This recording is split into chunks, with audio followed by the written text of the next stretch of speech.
Hi, my name is Lynn Slavin, and today I'm going to be talking about assisted suicide. Imagine being told that you have only a few months to live. Your body is failing, your pain is unbearable, and now imagine being told that you're denied the right to end the suffering on your own terms. This reality is for countless patients who were euthanized. Physician-assisted suicides are illegal. Today, I propose that these options should be legalized to ensure dignity, alleviate suffering, and respect individual anatomy. Is a core principle of medical ethics. Patients have the right to make a decision for their own lives and bodies. Forcing terminally ill patients to endure prolonged suffering violates this principle. Americans believe that it's the right to choose euthanization. Legalizing ensuring patients can maintain control over the most personal decision they face. Even the best palliative care team cannot always eliminate suffering. Diseases like ALS and terminal cancer often lead to unbearable pain. My mother passed away with bone cancer, and it was awful to watch her. I feel that we as Americans, when we hit that point of our time, if we are told we have a terminal illness such as cancer, Alzheimer's, ALS, or something, when we get to the point where it's time that we're ready to let go, I think as Americans, we should have that right. We should be able to say, hey, I'm ready to go and get our affairs in order. And that way we die with dignity.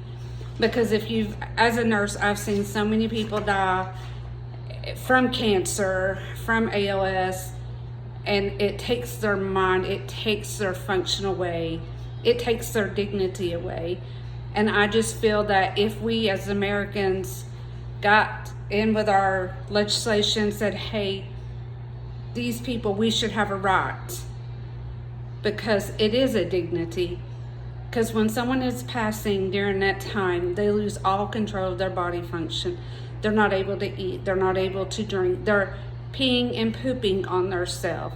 Something that they wouldn't do if they were healthy. And knowing that they have probably watched another loved one turn that way, die that way, they know what's coming.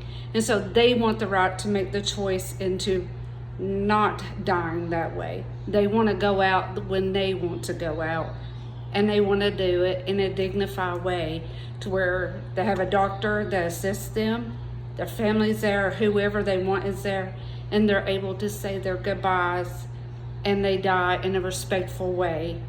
Even diseases like ALS, terminal cancer, often lead to unbearable dignity.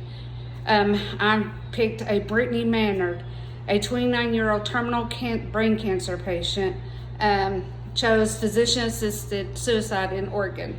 Her story highlights the importance of patients giving the option to end unbearable suffering on their terms. Studies from countries where euthanasia is legally show if the compassionate solution for those for whom medical care no longer suffers. Our opponents worry about misuse, but evidence shows safeguards work. In Oregon, 2 doctors must confirm the diagnosis, and mental competency of waiting period ensures careful consideration. Patients must self-administer the medication, ensuring it's their choice. Oregon's data over 25 years shows that 0.4% of deaths with no evidence of abuse. These safeguards protect patients while allowing success to a human option. Euthanizing and physician-assisted suicide are about choice, dignity, and compassion. They respect the autonomy, relieve suffering, and operate under stranger safeguards. As a society, we must ask, is it more humane to prolong suffering or to allow peaceful dignity ending? I urge you to support legalizing these practices to ensure everyone has the right to die from unnecessary pain and suffering.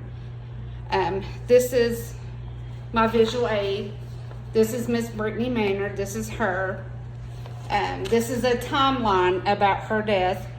It says timeline, April 2024, diagnosed with terminal brain cancer at the age of 29. May 2014, relocates to Oregon to assess the States and Death and Dignity Act. 2014 of October, publicly shares her decision to end her life with medical aid when symptoms become unbearable. November 1st, 2014, passes away peacefully at home, surrounded by loved ones. Post-death, Brittany's story sparks national conversation about the right to medical aid in dying, significantly raising awareness about the end-of-life choices for terminal ill patients. She was 29. She knew what she wanted. And I feel that every American should have the right, and they shouldn't have to go to another state. They should be able to stay home and make that choice.